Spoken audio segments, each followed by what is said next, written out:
The world doesn't break without warning. There are always fault lines. And if you know where to look, you can see the pressure building long before the surface cracks. For nearly 2 decades, satellite imagery has struggled to pierce the Zagros Mountains. Deep beneath the rock, hundreds of meters below the surface, Iran has carved out one of the most extensive, highly classified subterranean military networks on the planet. They call them missile cities. A labyrinth of reinforced tunnels, automated rail systems, and cavernous silos designed to house a sprawling arsenal of ballistic missiles. To the untrained eye, this looks like the ultimate defensive masterstroke. A fortress built into the very geology of the nation, immune to conventional air superiority, ensuring a devastating second strike capability. It was designed to be the ultimate deterrent. A message to the United States, to Israel, and to the broader Middle East. If you strike us, we will survive, and our retaliation will be unstoppable.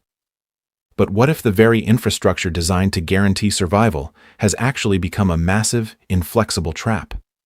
What if, in their quest to bury their arsenal out of reach, Iran's military planners made a fundamental strategic miscalculation? Welcome to Fault Lines. Today we are decoding the intelligence, the architecture, and the strategic calculus of Iran's missile cities, and exploring how a recent shift in modern warfare has exposed a fatal flaw in this subterranean doctrine. To understand the scope of the mistake, we first have to understand the genius behind the original design. Iran's military doctrine is heavily defined by the scars of the Iran-Iraq War in the 1980s. During that conflict, Iranian cities were subjected to brutal, unrelenting Iraqi missile barrages, the so-called War of the Cities.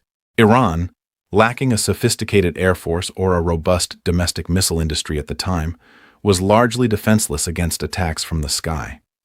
The trauma of that vulnerability cemented a core tenet in Iranian military thinking: never again allow the nation's strike capabilities to be erased by a superior air power. Knowing they could not outspend or out-innovate the United States or Israel in a conventional air superiority contest, Iran shifted its focus entirely to asymmetric deterrence.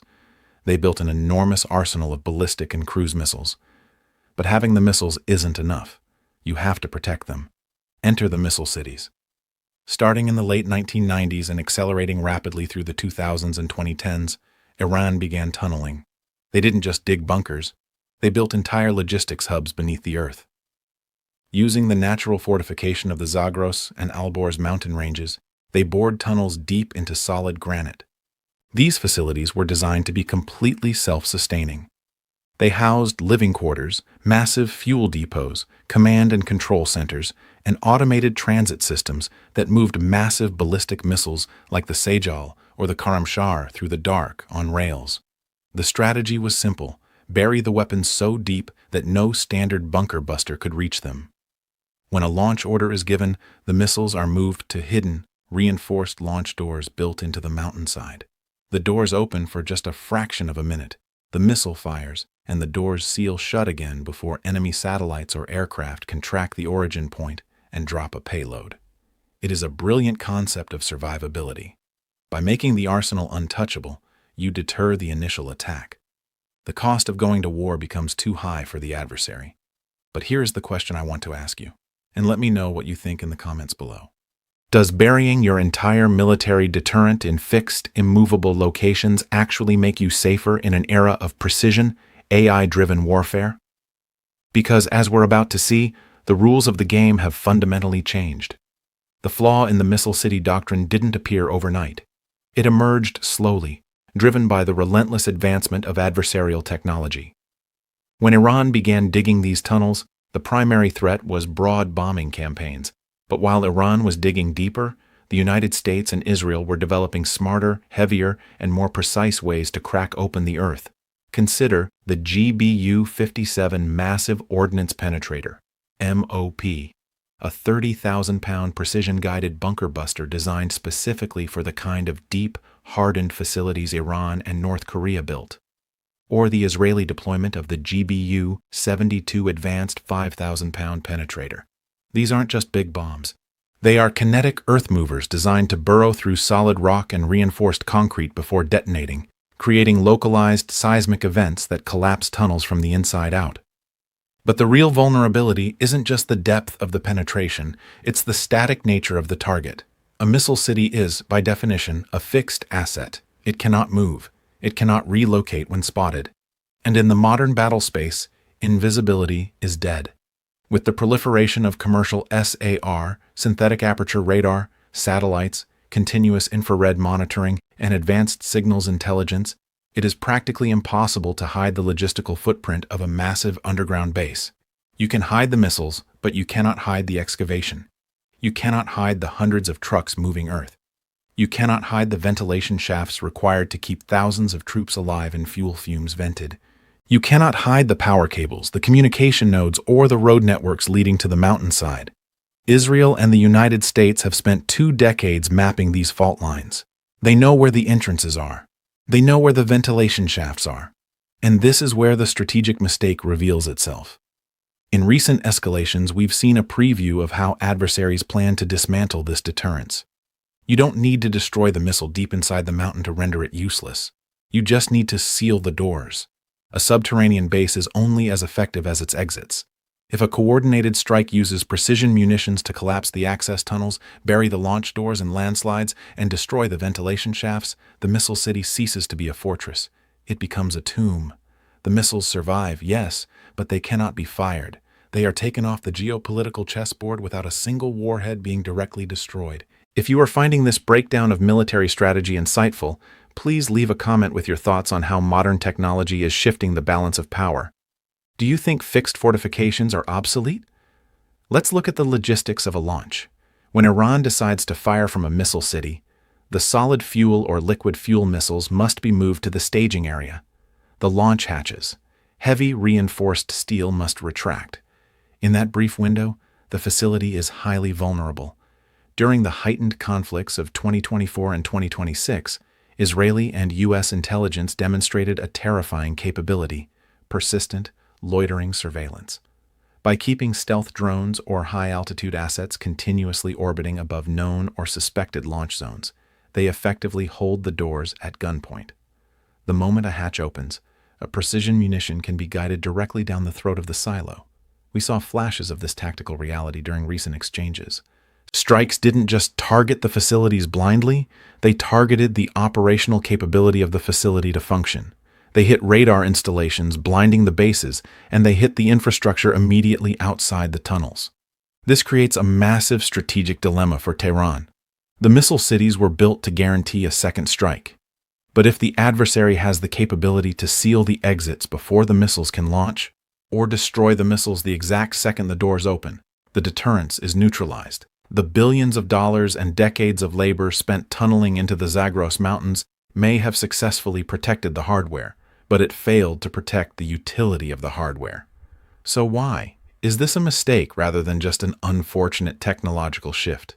Because military doctrine must be flexible, and subterranean infrastructure is the ultimate commitment to rigidity. By heavily centralizing their most valuable strategic assets into massive known locations, Iran violated a core principle of asymmetric warfare, mobility, and dispersion. Look at how other actors handle this problem. Russia uses transporter erector launchers, TELs, that roam the massive Siberian forests, constantly moving, making them incredibly difficult to track and target. Mobile launchers can hide in urban areas, under overpasses, in thick foliage. If one is found, you only lose one. Iran does possess mobile launchers, but the core of their heavy ballistic deterrence, the massive salvos designed to overwhelm enemy air defenses, is deeply tied to the logistical support of these underground hubs.